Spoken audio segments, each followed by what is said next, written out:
அந்த போலீஸை கவனிக்கிறதுக்கு ஒரு ஸ்பெஷல் ஸ்குவாடு. யார் ஸ்பெஷல் ஸ்குவாடில் இருக்கிறாங்கன்றது யாருக்குமே தெரியக்கூடாது. அவங்க டிபார்ட்மெண்ட்லேயே இருப்பாங்க. அவர் ஒரு கடைநிலை ஊழியராக அங்கே இருப்பார். அந்த பேரா போலீஸ் இப்போ துப்பாக்கி வச்சுன்னு நின்றுட்டு இருப்பார் பாருங்க. நீங்கள் பார்த்தீங்கன்னாக்கா போலீஸ் ஸ்டேஷன் வெளியில் இருப்பார். அவர் ஆக்சுவலாக ஒரு ஸ்பையாக போட்டு வச்சுருக்கணும். பயம் வரணும் மக்களுக்கு. ஐயோ போலீஸ்னால் நம்ம தப்பு செஞ்சால் பிடிச்சிடுவாங்க, இது பண்ணிவிடுவாங்க அப்படின்ட்டு. ஆனால் இப்போ அந்த மாதிரி ஒரு பயமே இல்லாமல் போயிடுச்சு. ஏதாவது தப்பு செஞ்சால் போனாக்கா சரிப்பா யாராவது ஒரு பெரிய அரசியல்வாதி சொன்னால் விட்டுருவாங்க போலீஸ் அப்படின்ற மாதிரி ஒரு மனநிலையிலே இருக்கிறதுனால தான் இந்த மாதிரி தப்புகள்லாம் அதிகமாயிட்டிருக்கு.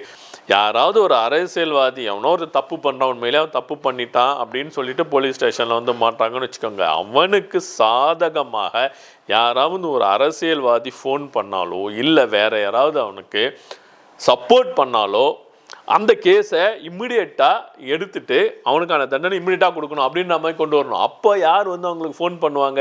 எந்த அரசியல்வாதி இந்த கிரிமினல் அப்ரோச் பண்ண மாட்டான். அந்த அளவு ஸ்ட்ரிக்ட் இருந்ததுனா தான் இங்கே நாடு உருப்படுமா. சினிமாலே காட்டுறான். இப்போ வர படம்லாம் முதல்ல ஓப்பனிங்கே பீர் பாட்டில் ஓப்பன் பண்ணுற மாதிரி தான் படம் காட்டுறான். இந்த மாதிரிலாம் படம் எடுத்தால் தலைமுறை உருப்படுமா?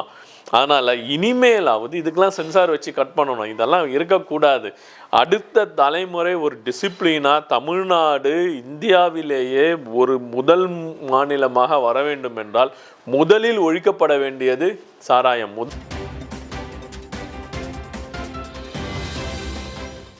வணக்கம், நான் உங்கள் வழக்கறிஞர் நாராயணன். தமிழக முதல்வர் விஜய் அவர்கள் பல நல்ல திட்டங்களை எஸ்பெஷலி மகளிருக்கு பாதுகாப்புக்காக நிறைய திட்டங்களை அறிவிச்சிருக்கிறாரு. அதில் இப்போ சிங்கப்பெண்ணுன்ற ஒரு திட்டத்தை அறிவித்து அதுக்கான ஒரு கையெழுத்தையும் பதவியேற்ற அன்றைக்கே போட்டுட்டாரு. இது நல்லா போகும் என்று எதிர்பார்க்கின்றோம். மேலும் போலீஸ் என்பது மக்களுக்கான ஒரு பாதுகாப்பு கொடுக்க வேண்டிய ஒரு டிபார்ட்மெண்ட். அந்த போலீஸ் டிபார்ட்மெண்ட் இப்போ மரியாதை இல்லாமல் இருக்குங்க. இதுதான் உண்மை. ஜனங்க எடுத்துக்கலையோ போலீஸ் டிபார்ட்மெண்ட்னாலே யாருமே மதிக்க மாட்டேன்றாங்க. அந்த மாதிரி ஒரு சுச்சுவேஷனை இப்போ கொண்டு வந்துட்டாங்க. போலீஸுங்கிறது பயங்கர பவர்ஃபுல்லாக இருக்கணுங்க. அப்படி ஒரு பாரா போலீஸ் வராங்கனாலே குற்றவாளிகள் நடுங்கணும். அப்போ தான் அந்த போலீஸ்க்கு ஒரு மரியாதை இருக்குது. இப்பொழுது இருக்கின்ற இந்த விஜய் அவர்களது ஆட்சியிலேயாவது அந்த போக்சோ சட்டம் மற்றும் உமனுக்கு எதிரான மகளிருக்கு எதிரான வன்முறைகள் தடுக்கப்பட வேண்டிய சட்டங்கள் மிக மிக மிக கடுமையாக்கப்பட வேண்டும். சென்ட்ரல் ஆக்ட் இருக்குது. சென்ட்ரல் ஆக்டோட என்ஹான்ஸ் பண்ணி ரூல்ஸ் இங்கே ஃப்ரேம் பண்ணி அந்த ரூல்ஸை ஸ்ட்ராங் பண்ணாங்கனாக்கா உமன்ஸுக்கு எதிராக இங்கே வன்முறைகள் நடக்கிறதுக்கான சான்ஸே இல்லைங்க. இப்போத்துலேருந்தே முடுக்கணும். அந்த காலத்துலேருந்து போலீஸ் பார்த்தீங்கன்னாக்கா போலீஸ்க்கு ஒரு பேர் இருக்குது. எவ்வளோ பேருக்கு இப்போ இருக்க தலைமுறைக்கு தெரியும்னு தெரியாது. தானாக்காரங்க கேள்விப்பட்டிருக்கீங்களா? அந்த காலத்து படம்லாம் பாருங்கள். எம்ஜிஆர் படம், இந்த சிவாஜி படம், அதெல்லாம் 60கள் 55 60லலாம் அந்த படத்தை பார்த்தீங்கன்னாக்கா தானாக்கார் அப்படின்னு வருவார். ஒரே ஒரு கான்ஸ்டபிள் தான் இருப்பார். ஒரு அரட்டை உசர் போட்டுக்கிட்டு இந்த விசில் ஊதிக்கிட்டு வருவார். அவரு தான் தானாக்கார் போலீஸு. அந்த ஒரு கான்ஸ்டபிளை பார்த்தா திருடர்கள் அவ்வளவு நல்ல பாடியாக ஜிம்பாடி மாதிரி இருப்பாங்க. அவங்க அவ்வளோ பயப்படுறதா காட்டுவாங்க. சினிமா தாங்க மக்களை வளர்க்குறது, சினிமா தாங்க மக்களை சீரழிக்கிறது. இதை நான் பல வாட்டி சொல்லியிருக்கின்றேன். அந்த மாதிரி ஒரு இதை காமிச்சனாக்கா போலீஸ்னால் ஒரு பயம் வரணும் மக்களுக்கு. ஐயோ போலீஸ்னால் நம்ம தப்பு செஞ்சால் பிடிச்சிடுவாங்க, இது பண்ணிவிடுவாங்க அப்படின்ட்டு. ஆனால் இப்போ அந்த மாதிரி ஒரு பயமே இல்லாமல் போயிடுச்சு. ஏதாவது தப்பு செஞ்சால் போனாக்கா சரிப்பா யாராவது ஒரு பெரிய அரசியல்வாதி சொன்னால் விட்டுருவாங்க போலீஸ் அப்படின்ற மாதிரி ஒரு மனநிலையிலே இருக்கிறதுனால தான் இந்த மாதிரி தப்புகள்லாம் அதிகமாயிட்டிருக்கு. அட்லீஸ்ட் இந்த 2026 இருந்தாவது இந்த போலீஸுங்களுக்கு பவர் நிறைய இருக்க வேண்டும். யாராவது ஒரு அரசியல்வாதி எவனோ ஒரு தப்பு பண்ணுறான், உண்மையிலே அவன் தப்பு பண்ணிட்டான் அப்படின்னு சொல்லிட்டு போலீஸ் ஸ்டேஷனில் மாட்டாங்கன்னு வச்சுக்கோங்க. அவனுக்கு சாதகமாக யாராவது ஒரு அரசியல்வாதி ஃபோன் பண்ணாலோ இல்லை வேற யாராவது அவனுக்கு சப்போர்ட் பண்ணாலோ அந்த கேஸை இம்மிடியேட்டாக எடுத்துட்டு அவனுக்கான தண்டனை இம்மிடியேட்டாக கொடுக்கணும் அப்படின்ற மாதிரி கொண்டு வரணும். அப்போ யார் அவங்களுக்கு ஃபோன் பண்ணுவாங்க? எந்த அரசியல்வாதி இந்த கிரிமினல் அப்ரோச் பண்ண மாட்டான். அந்த அளவு ஸ்ட்ரிக்ட் இருந்ததுனா தான் இங்கே நாடு உருப்படுமா. அதே போல் போலீஸை பார்த்தா பயம் இருக்கணும். போலீஸ் எதனா செயின் அறுத்துட்டான்னா யார் பிடிக்க போகிறாங்க, பிடிச்சா நம்ம வெளில வந்துக்கலாம், ஜாமீனில் வந்துக்கலாம் அப்படின்ற ஒரு ஆட்டிடியூட் இருக்கவே கூடாது. போலீஸ் பிடிச்சாங்கனாக்கா அவ்வளோதான், உள்ளே தள்ளுவாங்க, ஜெயிலுக்கு போக வேண்டியிருக்கும், நியாயமாக வழக்கை நடத்துவார்கள் அப்படின்ற மாதிரி ஒரு பயம் வந்ததுனாக்கா ஜனங்க இந்த மாதிரி திருட போக மாட்டாங்க. அதே மாதிரி ஏன் அந்த மாதிரி போகிறான் அப்படின்னாக்கா அல்டிமேட்லி இங்கே கல்ச்சர் வந்து குட்டிச்சவரானதுக்கு காரணம் சாராய கடைகள்.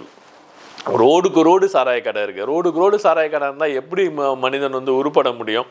அந்த காலத்துலலாம் இருந்ததுனாக்கா மது விலக்கு இருந்த காலத்தில் இருக்கட்டும், அது இல்லாத காலத்தில் இருந்தால் கூட அது குடிக்கணும்னாக்கா ஏதோ ஒரு இலைமரவு காய்மரவோ பயந்து துணி மூடி முகத்தை மறைச்சி குடித்த காலம்லாம் இருக்குது. அதை விட்டுட்டு இப்போ என்னன்னாக்கா சினிமாலே காட்டுறான்.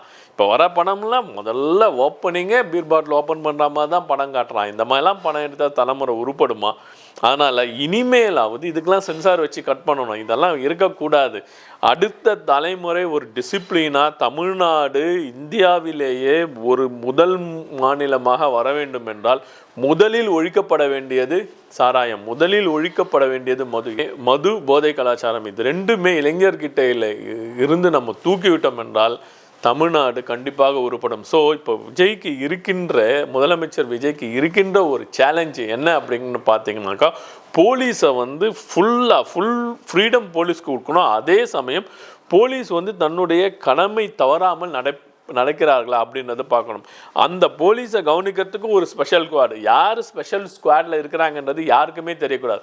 அவங்க டிபார்ட்மெண்ட்லேயே இருப்பாங்க. அவர் ஒரு கடைநிலை ஊழியராக அங்கே இருப்பார். அந்த பேரா போலீஸ் துப்பாக்கி வச்சுன்னு நின்றுட்டு இருப்பார் பாருங்க. நீங்கள் பார்த்தீங்கன்னாக்கா போலீஸ் ஸ்டேஷன் வெளியில் இருப்பார். அவர் ஆக்சுவலாக ஒரு ஸ்பையாக போட்டு வச்சுருக்கணும். அவர் வந்து ஒரு விஜிலன்ஸில் இருக்கிற ஆஃபீஸராக இருப்பார்.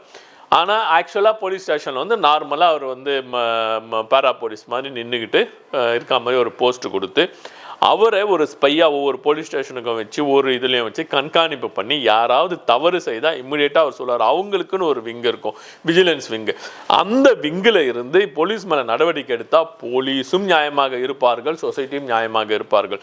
ஸோ நான் என்ன சொல்ல வந்தேன்னாக்கா, உமன்ஸினுடைய பாதுகாப்பு ரொம்ப ரொம்ப ரொம்ப முக்கியம். என்றைக்கு ஒரு பெண் இரவு 12 மணிக்கோ 1 மணிக்கோ தனியாக சென்று தனியாக வீடு வந்து சேர முடிகின்றதோ அன்னைக்கு தான் இந்தியாவின் முதல் சுதந்திர தினம் கிடைத்ததாக நினைக்கப்பட வேண்டும். இந்த மகாத்மா காந்தி சொன்னார். அந்த மகாத்மா காந்தி சொன்ன அந்த பீரியடை இப்போ விஜய் சேமாக இருக்கின்ற இந்த காலகட்டத்தில் கொண்டு வர முடியும் என்பது இளைஞர்களின் நம்பிக்கையாக இருக்கின்றது.